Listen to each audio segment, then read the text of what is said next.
Oke, Assalamualaikum warahmatullahi wabarakatuh. Ingat ya, salam itu hukumnya sunnah dan jawab salam itu hukumnya wajib. Jadi kalian bisa pikir sendiri yang mana yang sebenarnya berdosa, nggak ngucapin salam atau nggak jawab salam. Oke, selamat datang kembali di video aku yang kesekian ya.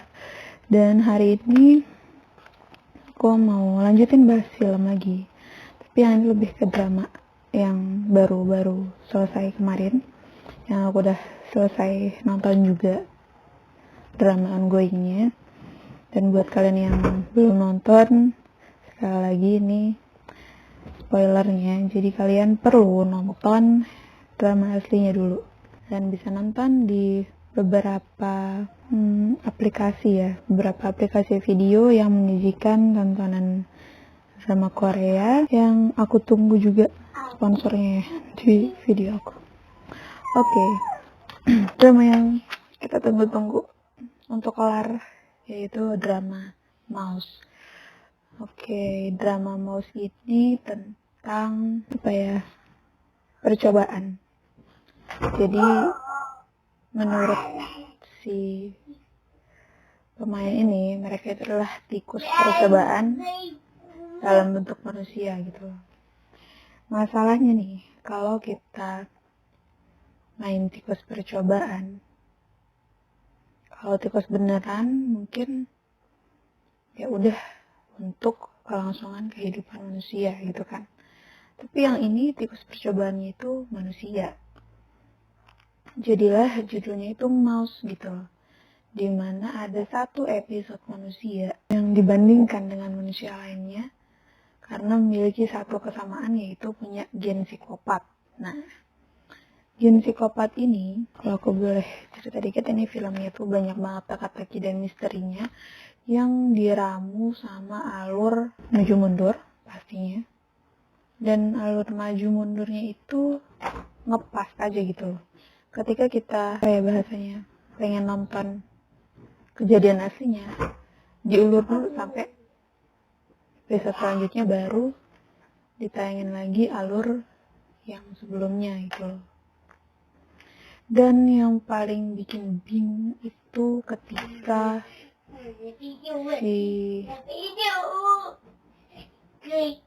si Sanggi akhirnya Kali Sanggi itu dipukul pakai benda keras di kepalanya dan hampir meninggal. Sedangkan ternyata yang udah mau sembuh, temennya berantem yang mukulnya dia itu udah mau sembuh dari luka tembak, malah itu yang dikorbankan untuk transplantasi otak.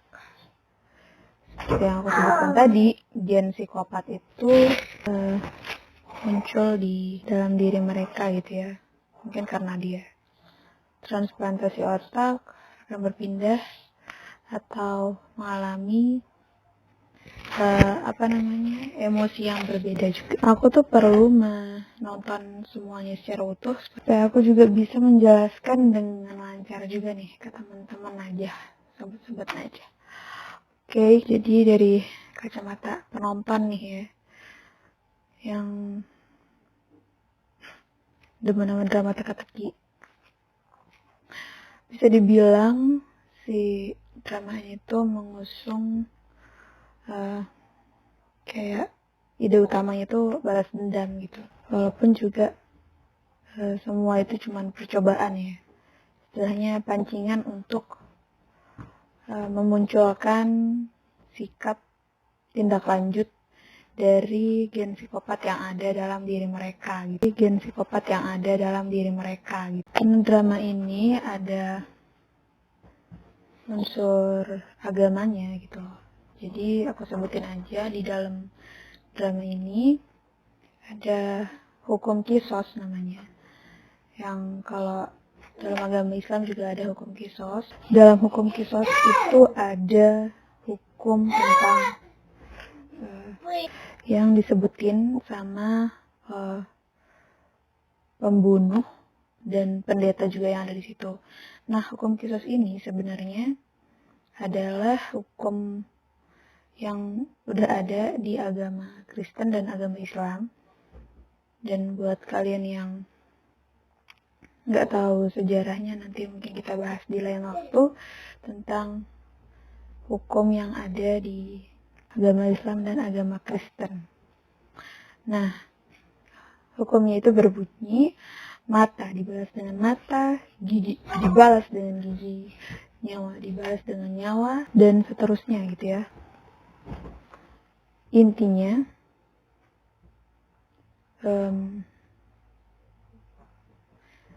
si pembunuh ini merasa dia itu harus ngejalanin hukum kisos itu gitu loh. Sedangkan hukum kisos yang benar-benar kisos gitu loh, diterapkannya saat ini cuman di beberapa daerah.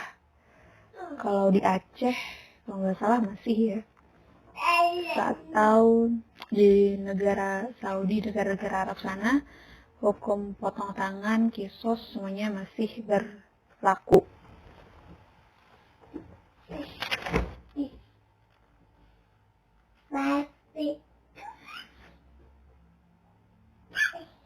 Masih berlaku. Nah, nih, ya karena di sini karena pemuka agamanya itu agama Kristen, jadi yang diambilnya dari kitab Injil gitu. Selanjutnya, yang bikin keselnya juga tuh si pembunuhnya itu kayak ngelabuin polisi dengan sikapnya yang gak berdosa gitu loh. Dia tuh kayak ngerasa pantas melakukan itu karena itu adalah firman yang dianggap harus dilakukan di semua tempat gitu. Which is itu cuma alasan ya. Nanti kita bahas lebih lanjut. Dan di drama ini juga ada acara TV juga gitu yang membahas tentang si psikopat yang muncul di acaranya gitu loh, untuk memecahkan kasus-kasus demi kasus. Dan dengan adanya acara detektif itu ada banyak kasus yang terungkap kebenarannya. Di setiap alur cerita itu ada kejutan-kejutan.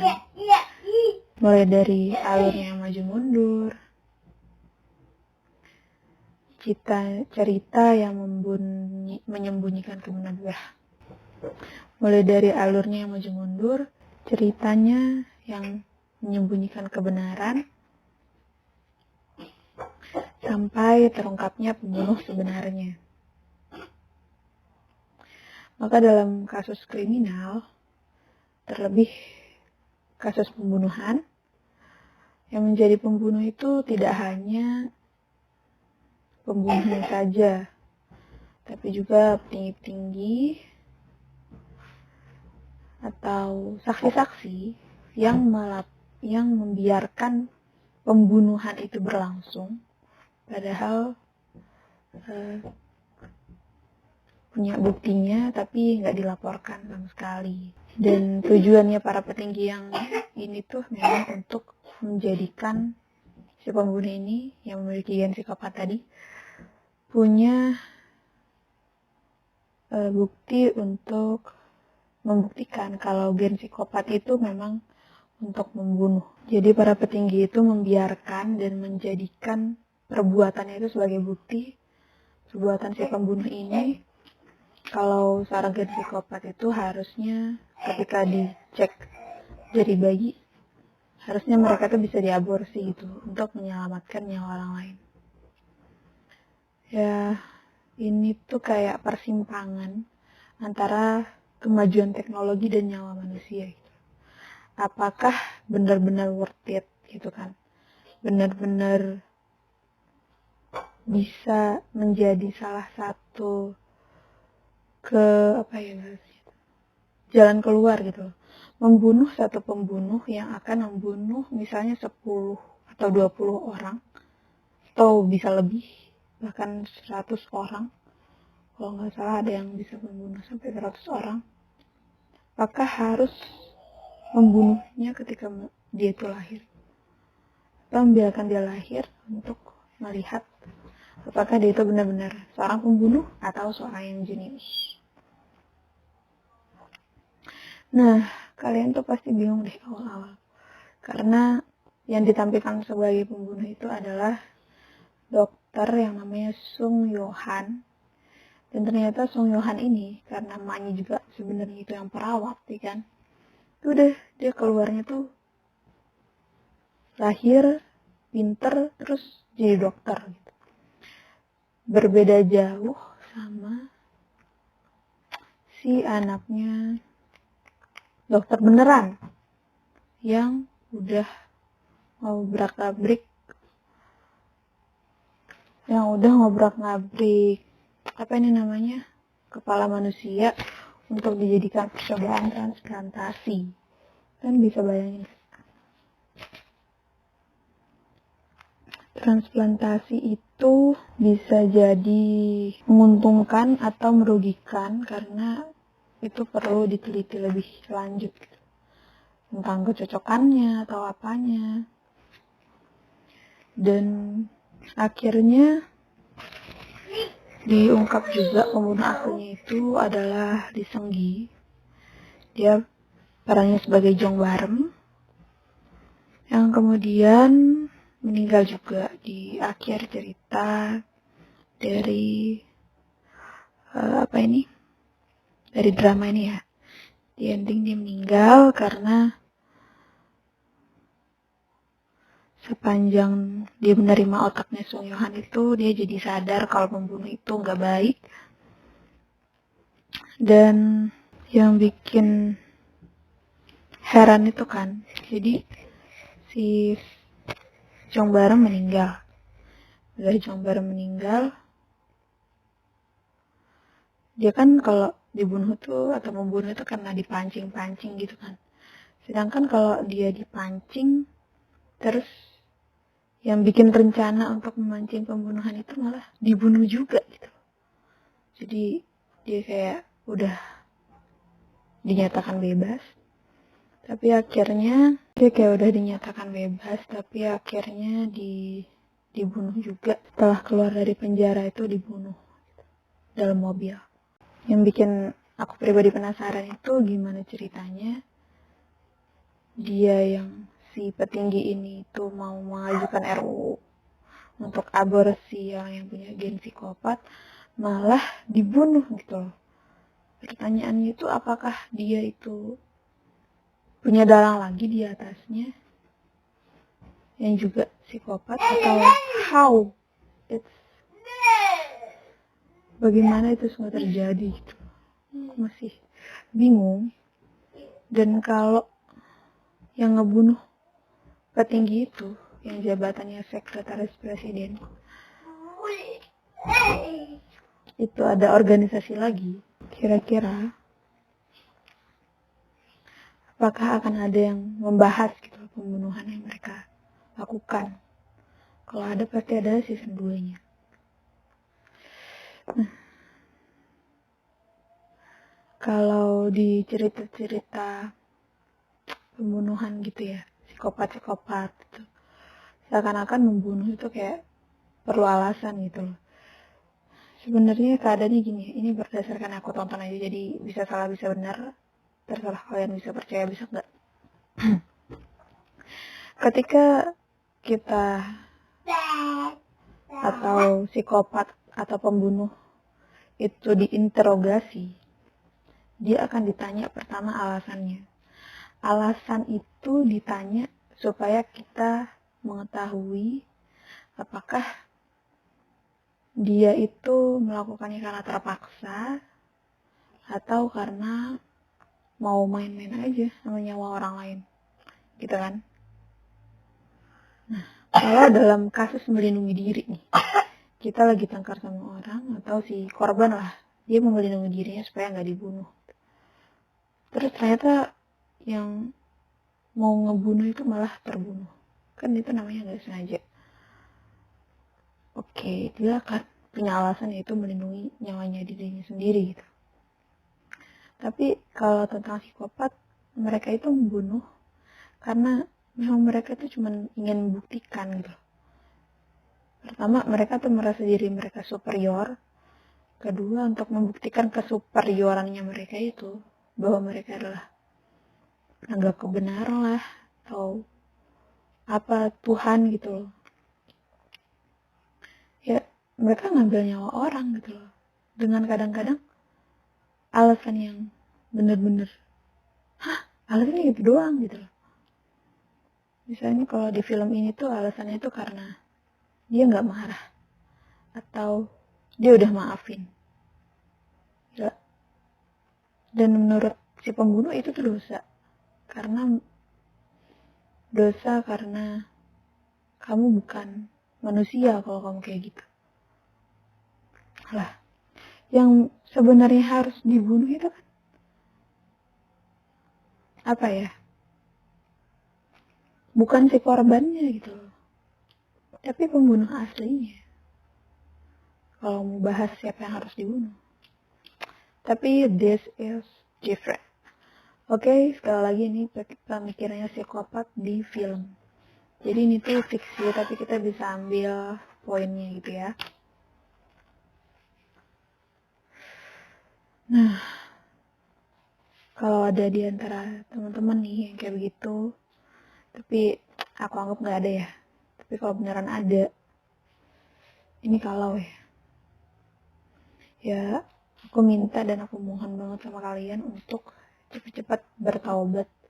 Kalau kalian udah nyalah bikin kesalahan, bikin ngerugi orang lain, kalian bisa mengakui kesalahan kalian. Dan perlu disadarin juga sebenarnya kalau kita itu